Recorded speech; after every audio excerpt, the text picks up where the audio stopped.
안녕하십니까.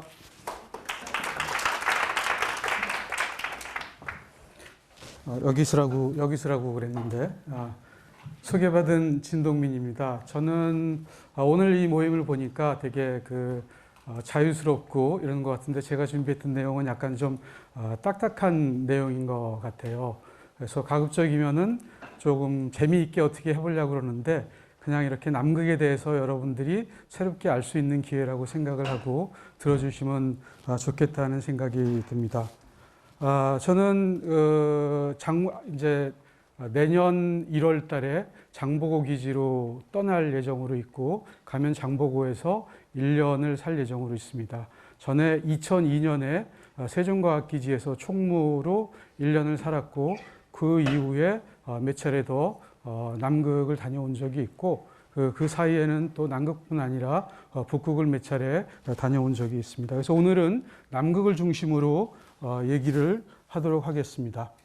여러분이 많이 본 지도입니다. 아까 앞에 시간에서도 이와 비슷한 지도가 있었고, 이거를 지리 시간에 보니까 멜카르도 도법에 의한 지도라고 이렇게 얘기를 하더라고요. 그래서 보통 중위도를 중심으로 해서 중위도를 크게 그리고 있습니다. 그 이유는 아마도 사람들이 대부분 중위도 지역에 몰려 살기 때문인 것 같고, 저는 밑에 쪽을 좀 이렇게 강조를 해서 그랬습니다. 그러니까 보통 일반적인 지도에서는 이 부분이 하얗게 아주 윤곽만 살짝 나타나는데, 이렇게 그린 이유는 이게 남극인데, 앞으로 말씀드릴 남극인데, 우리나라에서 과거 세종기지, 여러분들이 혹시 세종기지 알고 계시면, 세종기지를 갈 때는 미국을 거쳐서 남미 칠레를 거쳐서 여기 칠레 제일 끝에 있는 푼타아레나스라는 도시를 거쳐서 이 남극 반도로 들어가곤 했습니다. 하지만 요즘은 대부분 미국보다는 저쪽에 있는 유럽을 경유해서 들어가는 노선을 선호하고 있습니다. 또 장보고 기지 같은 경우에는 나중에 자세히 설명드리겠지만, 이쯤에 위치를 하게 돼서 한국에서 뉴질랜드나 호주를 거쳐서 이렇게 들어가는 루트를 하고 있습니다. 크게 그리긴 했지만 보통 남극에 대해서 별로 사람들이 생각이 없는데, 남극을 이렇게 조명을 해보면 남극이 상당히 큽니다. 그리고 들어가는 곳이, 남극을 들어가는 곳이 아까 잠깐 말씀드렸던 남극 반도 끝에 세종기지가 있는 곳인데, 여기에 그 칠레에서 이렇게 들어가는 남미 노선이 있고, 그 다음에 여기 뉴질랜드입니다. 뉴질랜드에 들어가는 방법, 여기 호주의 호바트입니다. 호주에서 들어가는 방법, 이쪽에 살짝 보이는 데가 아프리카 끝에 있는 남아프리카 공화국입니다. 그래서 그런 데를 남극으로 들어가는 관문, 영어로 보통 게이트웨이라고 이렇게 얘기를 하고 있습니다. 그럼 이 남극에 대해서 왜 이렇게 관심이 많았는지 하는 것은, 과거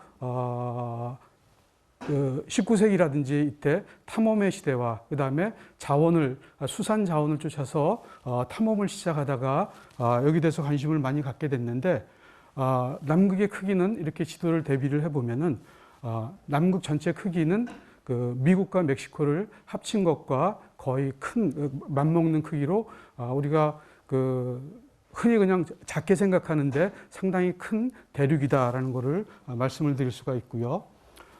잠깐 더 말씀드리면은, 이 남극 같은 경우에는 대륙 위에, 땅 위에 얼음이 보통 2000m에서 2500m, 높게는 4000m 정도까지 얼음이 쌓여 있는 그러한 대륙입니다. 그에 비해서 북극 같은 경우에는 대륙으로 둘러싸여 있는 가운데 얼음이 있는 바다, 이렇게 구성이 되어 있고요. 여러 가지 특징들, 비교해는 그 차이점들이 있고, 흔히 이제 남극에는 펭귄 대표적으로 얘기를 많이 하죠. 근데 북극 같은 경우에는 북극곰 이렇게 살고 있고, 또한 이쪽을 다스리는 관장하는 체제도 뒤에 말씀드리는 남극 같은 경우에는 남극조약이라는 국제조약에 의해서 인류가 공동으로 관장을 하고 있고, 북극 같은 경우에는 유엔 해양법이라고 하는 것을 중심으로 해서 연안국들이 주로 관장을 하고 있습니다. 남극은 아까 잠깐 말씀드린 것처럼 1900년대부터 탐험의 시대를 거치면서 몇 개 나라들이, 7개 나라들이 여기는 우리 땅이야라고 이렇게 주장을 합니다. 보통 우리 땅이야라고 주장을 할 때는 먼저 발견했거나 하는 것을 가장 먼저 얘기를 하고 있는데 그런 경우가 영국과 같은 경우가 되겠습니다. 혹은 그 남미와 같이 혹은 러시아와 같이 끝에 있는 나라들이 자기 나라의 국경으로부터 직선을 그어가지고 해당하는 분야를 자기네 땅이라고 주장하는 경우가 있습니다. 그런 경우가 여기 호주와 뉴질랜드와 같은 경우가 되겠습니다. 나머지 나라들은 그리고 또 저쪽에 칠레, 그 다음에 아르헨티나가 그런 나라들이 되겠습니다. 그래서 1900년대부터 1900년 초기부터 1940년대까지 각 나라들이 자기네 땅이라고 주장을 하면서 평화롭게 보였던 이 남극에 여러 가지 분쟁적인 가능성이 있게 됐습니다. 특히 40년대 들어오면서 영국과 남미의 칠레와 아르헨티나를 중심으로 분쟁의 소지가 있어서 미국이 중재를 하면서 들어들게 됐는데 영유권을 주장하지 않은 곳이 있습니다. 요만큼이 영유권이 주장이 안 된 지역인데 이 지역은 사실 미국이 항공조사를 많이 했던 지역인데 영유권을 주장을 할 수 있음에도 불구하고 영유권을 주장하기보다는 남극 조약이라는 것을 제안을 해서 새로운 접근을 하게 됩니다. 그래서 여기 남극 조약이라고 하는 것은 남극을 평화적으로 이용하자, 과학적인 목적으로만 이용을 하자라고 제안을 하게 되면서 새로운 국면에 들어서게 되는데 1959년에 미국에서 조약이 체결됐습니다. 여기에는 7개 나라, 앞에서 잠깐 소개드렸던 영유권을 주장했던 7개 나라를 초청을 했고 그 다음에 미국, 러시아, 영유권을 주장을 할 수 있는데 유보를 했던 나라들, 미국은 아까 잠깐 말씀드렸고 러시아 같은 경우에는 남극을 자기네 탐험가가 벨링사우젠이라고 하는 자기네 탐험가가 최초로 발견했다고 그러면서 각국의 영유권 주장한 것들을 다 부정을 합니다. 그리고 남아공, 벨기에, 일본이 거기에 참여를 하는데 벨기에는 우연히 과학자들이 탐험을 갔다가 과학자와 탐험대가 갔다가 시기를 잘못 맞춰서 해빙에 갇혀서 바다오름에 갇혀서 빠져나오질 못하고 처음 남극에서 월동을 하게 된 나라입니다. 그 다음에 일본 같은 경우에는 1900년 초반대 히라세라는 사람이 남극 탐험을 했던 그러한 나라이고요. 남아공은 아까 잠깐 소개드린 것처럼 영유권 주장을 하지 않았지만은 지리적으로 남극과 인접해 있는 나라서 이렇게 12개 나라가 워싱턴에 모여가지고 남극 조약을 체결을 하고 61년에 그 조약이 발효가 됐습니다. 우리나라는 이 시기에 정신없었던 시기죠. 그래서 뭐 이런 국제 조약이 어떻게 돌아가는지 정신없었던 시기였는데 1980년대가 되면서 우리나라를 비롯한 이 조약에 관심이 없었던 나라들이 관심을 갖게 되는 계기가 발생을 하고 그래서 우리나라는 1986년에 남극 조약에 가입을 하게 됩니다. 그리고 88년에 세종과학기지를 건설을 하고 89년에 남극 조약 협의 당사국이라고 하는 이사국에 해당이 되는 의사 결정에 참여할 수 있는 이사국에 해당하는 그런 자격을 획득하게 됩니다. 그래서 2008년에 그 50주년을 맞이해서 미국 볼티모어에서 있었던 회의 장면입니다. 국무부 장관이었던 당시 힐러리 클린턴이 직접 참여를 해서 그 사이에 50년 동안의 남극 조약의 성과에 대해서 높이 평가를 하고 앞으로도 계속 남극 조약을 유지해 가자라는 것을 확인하는 그러한 선언문을 채택을 하게 됩니다. 말씀드린 것처럼 남극 조약은 국제 협력 정신, 그러니까 남극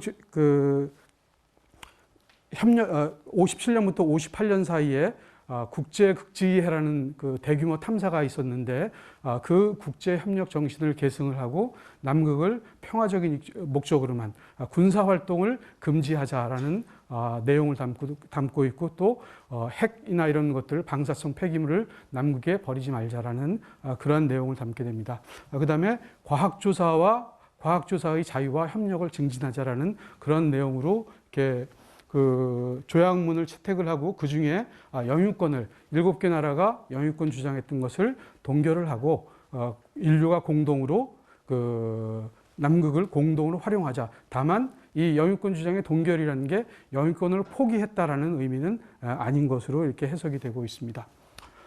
그 이후에 아까 잠깐 말씀드렸던 이 도표를 말씀드리고 싶은데 여기 80년대 와가지고 남극 조약에 가입한 나라들이 많이 늘어나게 됩니다. 이런 계기는 1974년에 미국의 Geological Survey in United States, USGS가 남극 로스해에 막대한 석유 자원과 광물 자원이 있다는 것을 발표를 하면서 각국이 남극에 대해서 관심을 많이 갖게 되는데 인류가 자원 개발을 하는 대신에 오히려 남극을 보호하자라는 쪽으로 해서 1980년대, 90년대 오랜 논의 과정을 거쳐서 거꾸로 남극 환경 보호 의정서라는 것을 채택을 하면서 남극을 그 인류 공동의 자연 보호 구역으로 관리를 해야 되고, 그 다음에 일체의 광물 자원 활동을 금지를 하자, 과학 조사를 제외한 그러한 조약을 체결하게 되면서 현재까지도 그러한 기조가 이어져 오고 있습니다. 자, 이게 좀 더 확대해 본 남극입니다. 여기 빨간 점들이 과학 기지들이 있는 곳입니다. 과학 기지들이 되게 많네요라고 할 수 있지만 아까 남극 크기가 미국과 멕시코만 한데 여기 실제 과학 기지가 운영되는 것은 보통 상주과학기지라고 해서 1년 사람이 상주하는 곳과 여름에만 가서 잠깐 활동하는 곳으로 구분이 되는데 그게 40개가 넘지를 않습니다. 그래서 사실은 얼마 안 되는 거기 때문에 사람들이 만나면, 남극에서는 사람들이 만나면은 악수만은 하지는 않습니다. 악수로는 부족하고 항상 이렇게 남녀를 불문하고 허그를 하고 온갖 다양한 허그를 하고 있습니다. 기지 중에 몇 가지 특징적인 기지를 소개해 드리고자 합니다. 이거는 남극 점에 있는 미국이 운영하는 아문젠 스콧 기지입니다. 요게 돔으로 되어 있는 게 1974년부터 운영을 했다가 지금은 눈에 파묻히고 그 옆에 새롭게 기지를 져서 운영을 하고 있는 곳이고요. 남극 점에 있다는 그런 상징성이 있고 많은 과학 활동을 하고 있습니다. 이 기지는 이쪽에 있는 영국이 운영하는 할리 기지입니다. 최근에 지어진 기지인데 모양이 좀 독특하게 생겼죠. 기차 모양처럼 생겼습니다. 그 이유는 이 할리 기지가 위치해 있는 곳은 빙붕이 이렇게 해마다 조금씩 흘러가고 있습니다. 그래서 해마다 바다 쪽으로 흘러가면 그냥 두면 바다 쪽으로 나중에 떨어지잖아요. 그러니까 이제 요거를 밑에 스키바를 달아가지고 옮긴 만큼 조금씩 옮겨주고 있습니다. 요거는 독일이 노인마이어 기지입니다. 이 기지는 아까는 할리 기지와는 좀 다르게 여기는 밑에다가 자켓 구조물이라고 그래가지고 이 건물이 조금씩 이렇게 하면 자켓으로 하면은 조정을 하면 건물이 위쪽으로 올라갈 수 있도록 이렇게 놨습니다. 그런 이유는 이 지역은 다른 지역에 비해서 눈이 좀 많이 쌓이는 지역입니다. 그래서 눈이 쌓이는 것만큼 나중에 파묻히면 안 되니까요. 그거를 자켓 구조물을 이용해서 끌어올리고 있고요. 그다음에 이 기지는 중국이 몇 년 전에 지은 남극에 3,000m 이상 되는 고원에 지은 쿤룬, 우리말로는 곤룬 기지가 되겠습니다. 아직 상주 기지는 아니지만 조만간에 상주 기지로 운영할 예정으로 있고요. 요거는 또 아까 저기 세종 기지 인근에 있는, 나중에 다시 한번 지도를 보고 말씀을 드리겠는데 장성 기지입니다. 그레이트 월 기지라고 그래가지고 최근에 이 건물 연구동과 체육관을 새롭게 짓고 그 주도적인 일을 많이 해가고 있습니다. 이거는 이쪽에 벨기에 가진 그 프린세스 엘리자베스라는 기지입니다. 이 기지는 석유 에너지를 하나도 안 쓰고 풍력과 태양열로만 운영을 하겠다라고 표방을 한 기지입니다. 다만 여기는 월동 1년 상주 기지는 아니고 하계 기간만에만 운영하는 기지가 되겠습니다. 이거는 미국이 아까 지리적 남극점에 있었다면은 러시아가 운영하는 자남극점에 위치한 보스톡 기지입니다. 요거는 로스해 쪽에 있는 미국이 운영하는 맥모도 기지라고 합니다. 이것은 남극에서 가장 큰 기지가 됩니다. 여름에는 한 1,000명 이상 이렇게 거주를 하고 겨울에는 한 200명 정도가 있는데 스타벅스가 벌써 80년대 스타벅스가 있었대요. 그리고 여기 사람들이 들어가면 서로 잘 모른다고 그러더라고요. 여기 너무 커서. 자, 이거는 장보기지를 말씀드리기 위해서 사진을 넣어놨는데 이태리가 운영하는 마리오 주켈리 기지입니다. 이것도 규모는 크지만 여름에만 운영하는 하계 기지가 되겠습니다.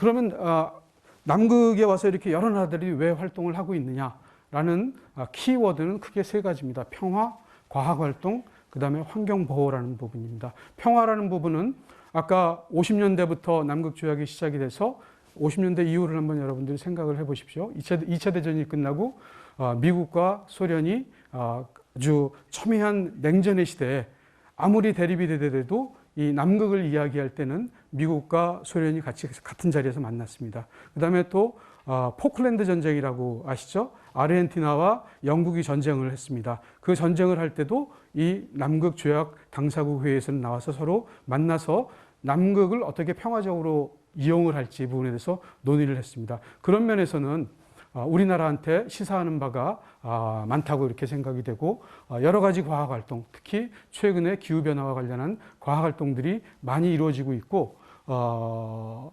어쩌면은 남극과 북극이 기후변화에 대한 해답을 줄 수 있는 가장 적지로 이렇게 부각이 되고 있습니다. 우리나라 과학활동은 이 표에 있는 것과 같습니다. 1978년부터 시작을 해가지고 아까 잠깐 말씀드렸던 세종기지를 짓고, 그 다음에 쇠빙선이라고 하는 아라온을 짓고, 내년에 장보고 기지가 완공될 예정으로 칩니다. 이번 주 초에 그 9시 뉴스에 많이 나왔는데 2차 년도로 건설단들이 이번 주에 출발을 했습니다. 우리가 운영하는 세종기지는 아까 남극반도 제일 끝에 있다고 그랬는데 거기에 섬의 모습입니다. 이쪽에 보면은 칠레에서 항공기로 군용기를 타고 한 2시간 반 정도에서 2시간 반에서 3시간 정도를 날라오면은 여기에 앉게 됩니다. 여기에는 러시아 기지, 그 다음에 중국, 칠레 기지가 있고, 세종 기지를 넘어가려면은 고무보트를 이용해서 여기를 한 10km 정도가 되는데 넘어가야 됩니다. 어떤 경우에는 30분이나 40분, 날이 좋을 때는, 하지만 날이 안 좋으면은 1시간 20분이 걸릴 때도 있습니다. 그런 경우에는 이제 고무보트라도 그 배멀미도 하고, 그 다음에 속옷까지 구명복을 다 입었지만 속옷까지 흠뻑 젖기도 하고 그럽니다. 세종기지와 아라온의 모습이고요. 여름에 찍은 거라 얼음이 별로 없죠.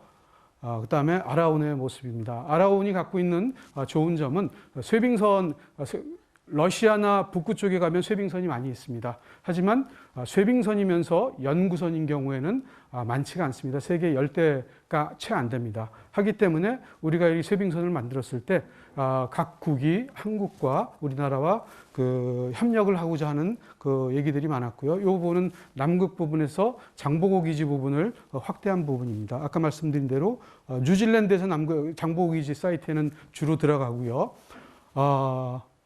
그 인근에 미국 맥모더 기지가 350km 정도 떨어져 있습니다. 이태리 기지가, 마리아주켈리 기지가 10km 정도 떨어져 있는데 거기는 아까 말씀드린 대로 하계 기지입니다. 겨울에 들어가면 그 주변에는 사람들이 아무도 없게 되죠. 그리고 백야가 한 100일 정도 지속이 되고, 그 다음에 흑야, 24시간 깜깜한 날이 94일 정도 지속이 되는 그러한 곳입니다. 이런 비행기를 타고 그 미국 맥모더 기지까지 갈 수 있는데, 이렇게 하면 비행기를 가는 데는 한계가 있죠. 그래서 아라운을 타고 뉴질랜드에서 가면은 한 8일 정도가 평상 소요가 됩니다. 요거는 올 3월 달에, 3월 초에 제가 마지막으로 나오기 전에 그 모습입니다. 아라온의 모습과 저희가 건설선으로 임차했던 배와, 그 다음에 요게 이제 건설 과정에 있는 그러한 기지 모습이 되겠고요. 그 다음에 요거는 며칠 전에, 지난해 저희가 가서 웹캠을 설치하고 왔는데 웹캠을 통해서 현재 그 모습입니다. 선발대가 들어가 가지고 먼저 이렇게 눈을 좀 주변에 치우고 있는 모습입니다. 여기에서는 이렇게 장보기지 주변에 환경 모니터링, 누구도 가지 않았기 때문에 자연과학적인 사실을 많이 조사를 해야 되기 때문에 이런 활동들을 하고 있고요. 그 다음에 운석 탐사라든지 여러 가지 과학 탐사를 할 예정으로 있습니다. 이 부분은 시간 관계상 생략하도록 하고요.